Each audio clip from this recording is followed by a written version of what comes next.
Does your D&D game table have a human, elf, half-elf, or dwarf character? Chances are, big time, that your answer is yes. And by big time, I mean statistically higher than 95%. But if you don't think there's a hardcore, rules-driven incentive for race class combos in 5e, think again.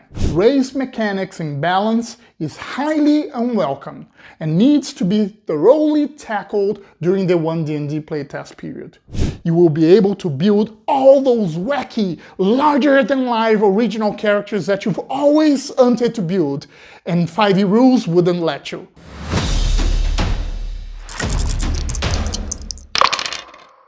Hello and welcome to the Deep Dice Press. We are a bunch of friends on their 30s who have played D&D since our teen years and who love role-playing and storytelling. In a given day, it just so happened that we were all going through career transitions and thought, why not give a shot on developing D&D products? And that's how our indie D&D publisher was born. Small in size, but big in aspirations. Our purpose is to take our D&D adventures to the magical excitement and deep immersion we experience with the epic tales and narratives of humankind. If you find this content helpful, don't forget to like, subscribe, and click on the bell to receive notifications of new videos with similar content. You can also find the links for our social medias on the description down below. The first One D&D survey is out, and regardless if you've played it, read it, discussed it, or know nothing about it, the one thing you probably most want to know is, are the One D&D Character Origins change on races good? The short answer is yes. You can now build characters with many more options with the new One D&D rules for races, and I think that's a good thing. So let's talk about the 3 big impacts it will bring for character races if it passes the playtest as it currently is. Number 1, One D&D Character Origins gets rid of boring race class combos. You're gonna be able to make much more creative characters parties with One D&Dnewrules for Character Origins. Number 2, there are 4 bad race mechanics that One D&D Character Origins will change. You can now build the characters you've always wanted, but D&D 5e rules wouldn't let you. And number 3, One D&D Character Origins changes races' power balance. And that's good. More flexibility and more power are the true reason why players always pick humans, elves, and dwarves. Those changes will create great incentive for players to bring other races more often to the table. I'm excited about One D&D and what it will hopefully bring for the future of the game, and I think you will enjoy this deep dive on character races change. So join us, won't you? Here's a funny math fact. If we consider the original 9 races and 12 classes of the player's handbook, there's a total of 108 possible race class combinations. So help me out with this question. How come that, with such a wide range of possibilities, our game tables always end up with the same race class combos? Well, there's a strong answer for that, or at least there has been for almost 50 years, and now that's about to change with the new One D&D Character Origins rules. We had a good laugh on that in our last campaign. It's been some time that our group has adopted Session 0 to build characters together. We usually build more than one character for each player so that we can brainstorm different party configurations and have likable backup characters in case, God forbid, of a treacherous, painful, and unexpected character death. At the very beginning of the session, someone mentioned we could try to avoid the easy choices of humans, elves, and dwarves, since they're everywhere. Everyone quickly got excited about that and started to work on creative character build.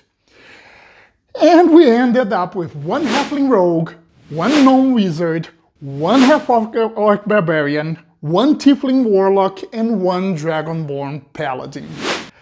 Cuddles for us. But is that even a problem?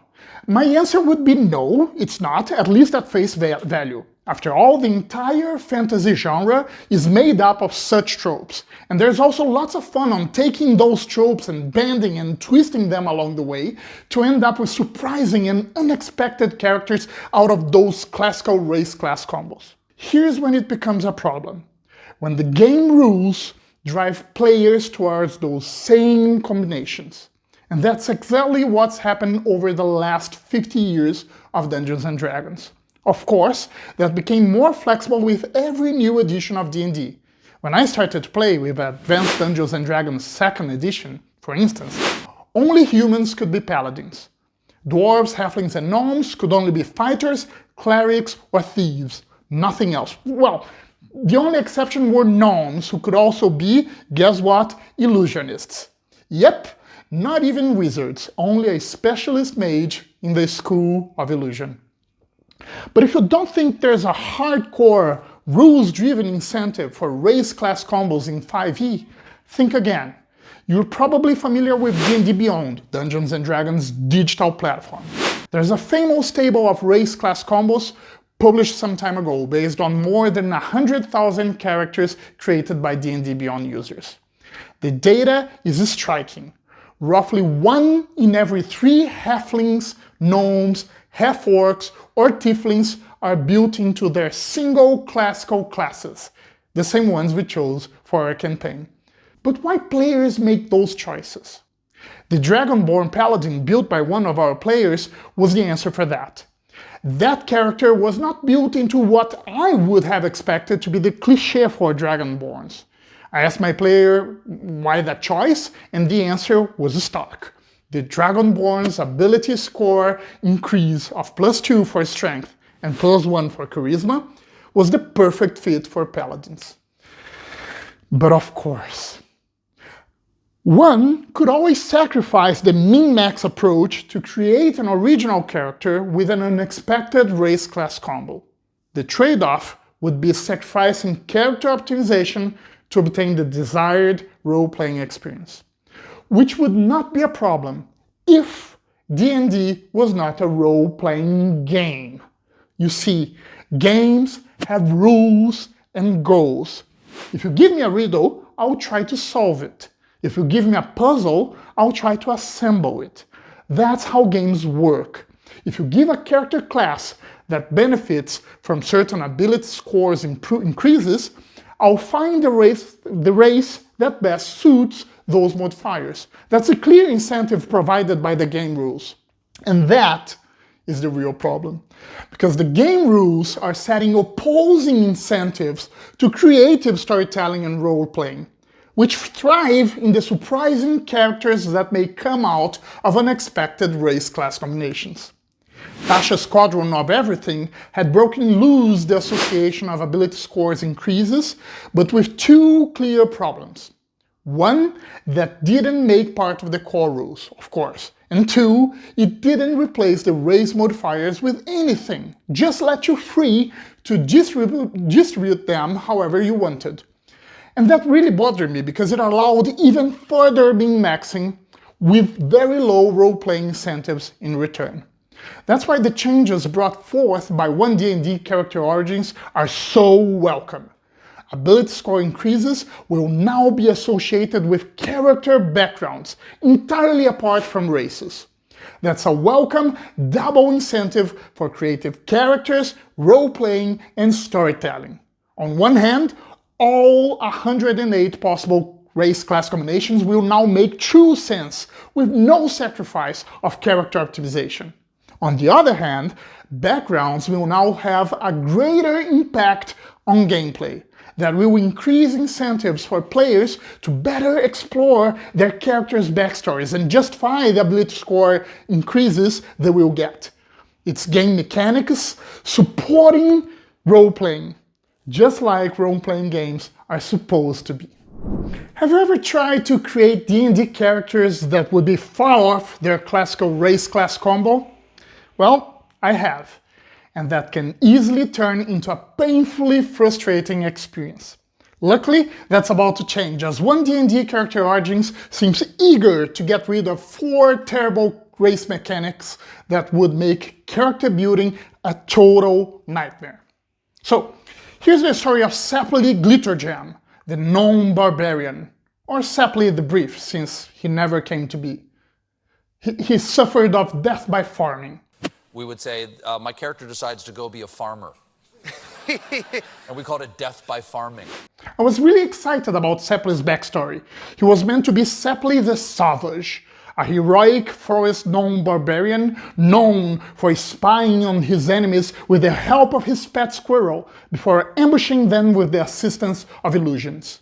Rangers are for children. I wanted a gnome barbarian who would silently hunt down his prey to then attack savagely and recklessly. If it sounds like a cool idea, that's because you haven't tried to build it. Let's start with ability scores increases. Forest gnomes get +2 for intelligence and +1 for dexterity, two not so useful abilities for a barbarian, who would mainly rely on strength and constitution. But it gets worse. As gnomes are of small size, Saply would not be able to wield any one-handed melee weapon with damage superior to 1d8. To finish it off, gnomes have a speed of 25 feet, a clumsy limitation for who's supposed to be the party's tank and take the first line.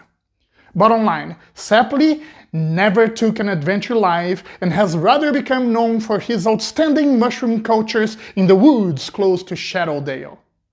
But it's just like they say, you're never too old to start a new career, especially if you live up to 500 years. One D&D Character Origins is about to do away with 4 clumsy race mechanics, and you might still one day hear of Saply's heroic deeds. The first major change is that now ability score increases are associated with backgrounds rather than race. Backgrounds may be freely customized by players now that they are streamlined to have the same number of traits. 2 skill proficiencies, 1 tool proficiency, 1 feat, and 1 language, as well as the ability scores increases that may be either 1+2 and 1+1 or 3+1s. Here's what's great about those changes to me. Now that all that is under the background umbrella, players need to tie those traits choice with their characters' backstories. There are 18 sample backgrounds for quick character building or simple customization, but they should above all serve as examples and by no means limit our character building creativity. One D&D Character Origins also get rid of all things that could relate to race penalties. So, another important change is that dwarves, halflings, and gnomes no longer move a reduced speed of 25 feet. Rather, all core races' base speed will now be 30 feet. It not only lifts an important restraint those races carried for combat, which would be particularly important for some classes, but it also makes sense. After all, a smaller size could make difference on a 100-meter sprint race, for instance, but not in other situations. In my opinion, combat movement is much more associated with agility rather than size, just like travel movement is more associated with stamina, as the core rules themselves already specify. One D&D Character Origins has not changed the rules that penalizes small creatures who try to wield weapons with a heavy property. Nevertheless, there are clear hints that these mechanics will also be changed. Players can now choose their humans, earthlings, or tiefling characters to be of medium or small size. And you would need to be very committed with role-playing to freely choose a race trait that would give your character a penalty with no offset benefit. I firmly believe that over the next One D&Dnewrules publications, weapons with the heavy property will now penalize characters not according to their size, but according to their strength ability score, just like it's already done with heavy armors. Last but not least, Drules of the Gnome Worlds, fear the sunlight no more. That's right, no more of the awful sunlight sensitivity penalty, which has made every player that has ever considered playing a Drow think twice on how much frustration could one feel during random encounters in the wilderness, rolling every single attack with disadvantage. This race trait is gone, I don't see it coming back, and all I have to say is good riddance. OneD&D is getting rid of all these 4 terrible race mechanics. Ability score increase associated with races, speed, and heavy weapon penalties for small characters, and sunlight sensitivity penalties for draws. Now, you will be able to build all those wacky, larger-than-life original characters that you've always wanted to build, and 5e rules wouldn't let you, or at least not without taking penalties for your choice. And you know what you should do to celebrate? You should build Riza, the Orc Bard, so that in the future she may sing the heroic deeds of Sepli, the savage forest gnome, for the entire gnome world. Does your D&D game table have a human, elf, half-elf, or dwarf character? Chances are, big time, that your answer is yes. And by big time, I mean statistically higher than 95%. According to D&D Beyond data, just over 50% of characters created by users of its platform are built in one of those 4 races. In a 4-character party, that literally means that the chance of having at least one of those 4 races as a character is over 95%. Many would think the reason for that is the widespread popularity of those races in the fantasy genre.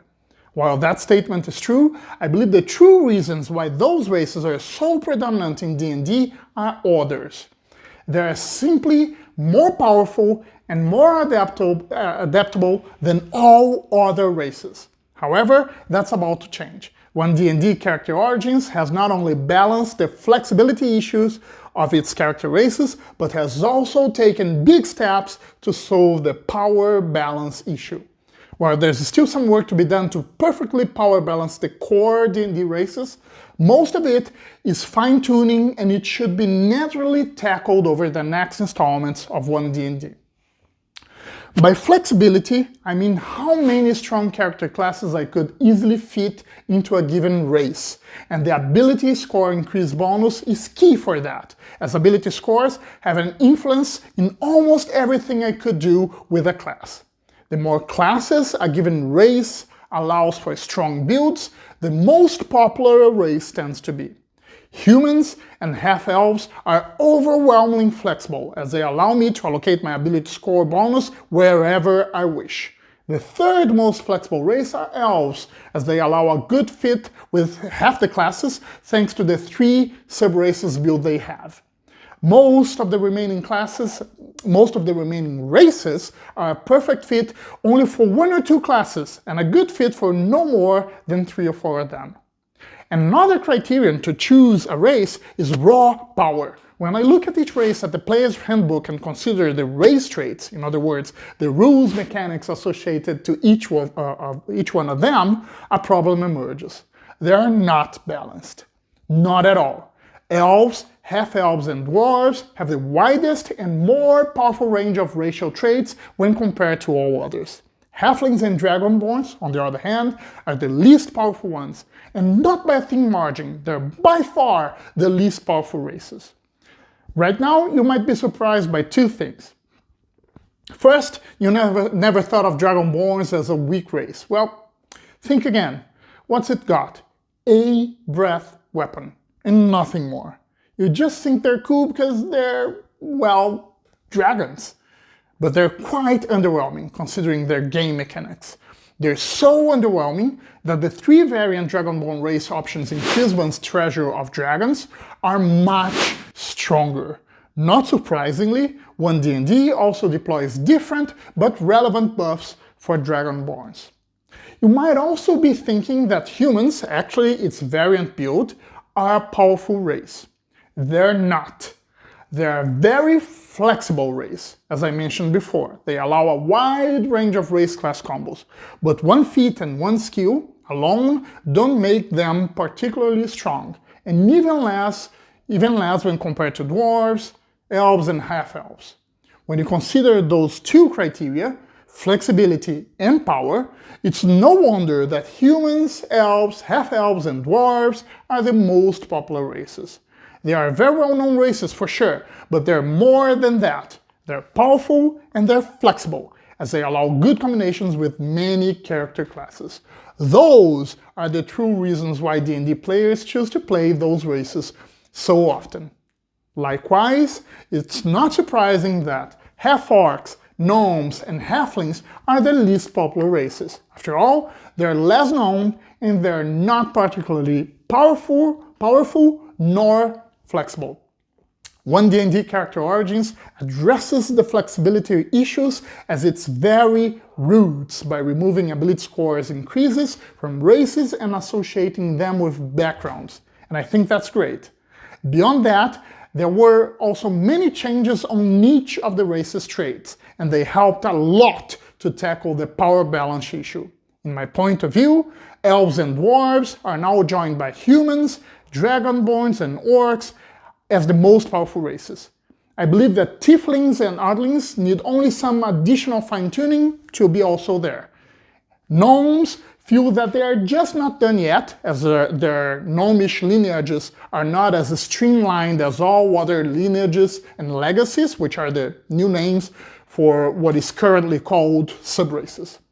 Halflings are the one big disappointment in my opinion, as they continue to be the least powerful race, just as they were in 5e. If that's too much information for you, don't worry. In our next video, we're gonna break down each one of the new rules as designed by OneD&D.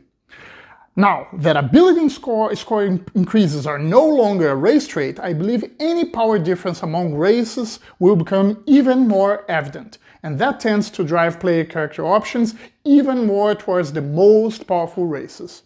That's why, in my point of view, race mechanics imbalance is highly unwelcome and needs to be thoroughly tackled during the OneD&D playtest period. What about your feedback on OneD&D changes on character races? Which ones do you think that are overpowered and which ones do you think that are underpowered? We talked about a lot of things, so let's try to wrap it up.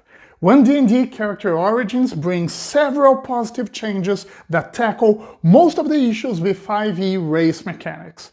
One of them is that, despite the possible 108 race class combinations, there are some of them that are much more common than others.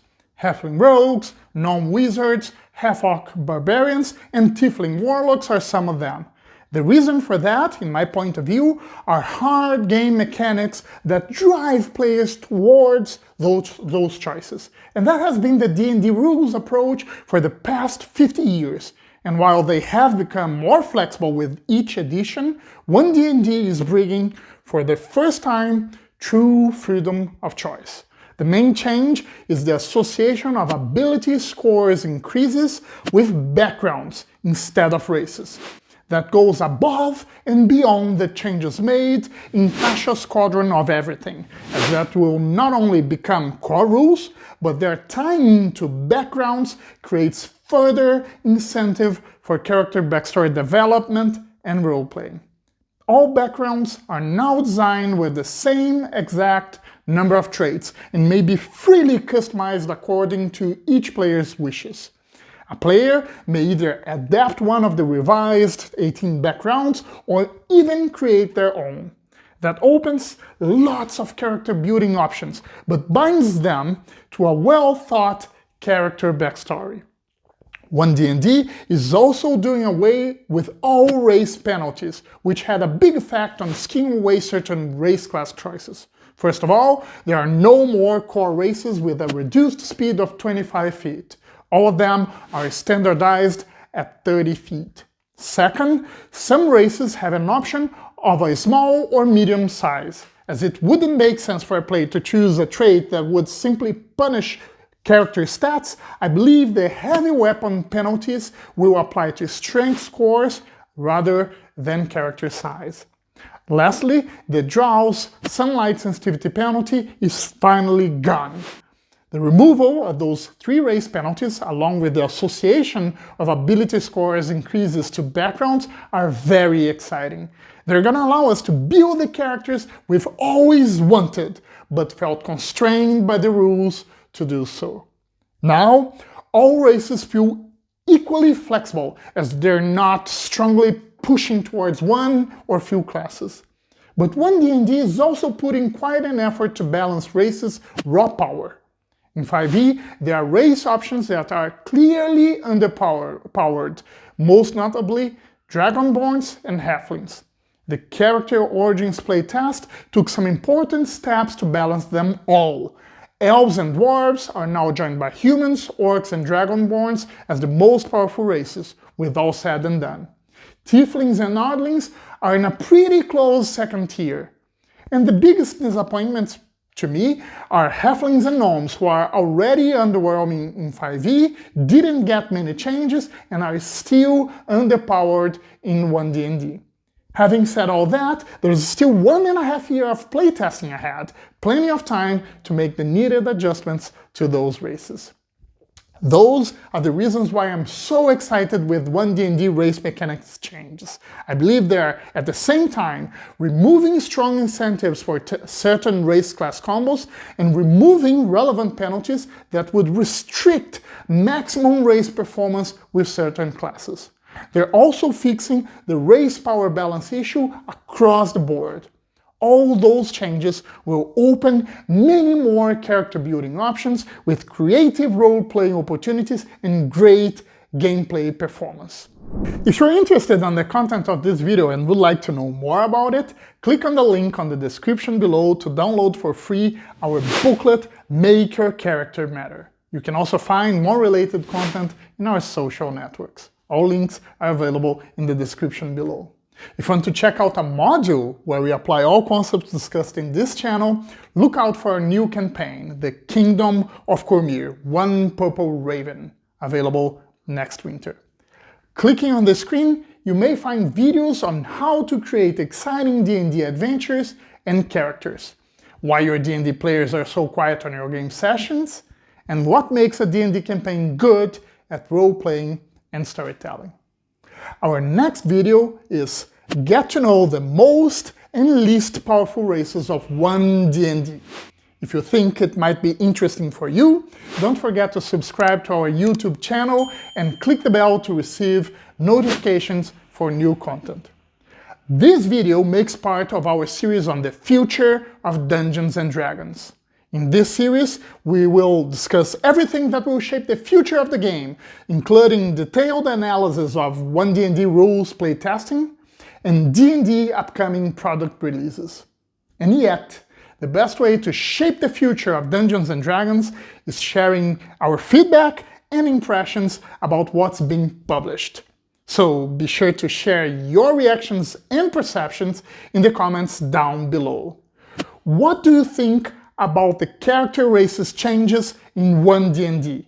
I'm sure your ideas will help us think along with many others.